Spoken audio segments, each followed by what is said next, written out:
एक जमाने में एक गांव के करीब खुले सहरा में एक खतरनाक डाकू रहता था। लोग उसे काला डाकू कहते थे।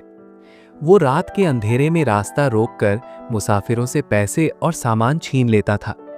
पूरा इलाका उसके खौफ से कांपता था। एक रात एक बूढ़ा मुसाफिर इस रास्ते से गुजर रहा था। डाकू अचानक सामने आ गया और तलवार निकालकर बोला, जो कुछ पास है निकाल दो।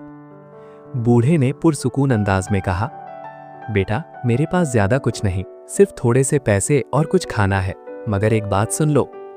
डाकू हैरान हुआ और बोला, क्या बात, जल्दी करो। बूढ़े ने कहा, तुम जो लोगों से छीनते हो वो चंद दिन खुशी देता है, मगर आखिर में इंसान को जिल्लत और सजा ही मिलती है। ये बात सुनकर डाकू हंस पड़ा और कहा, बूढ़े मुझे नसीहत ना करो, मैं बरसों से यही काम कर रहा हूं। ये कहकर उसने पैसे ले लिए और बूढ़े को जाने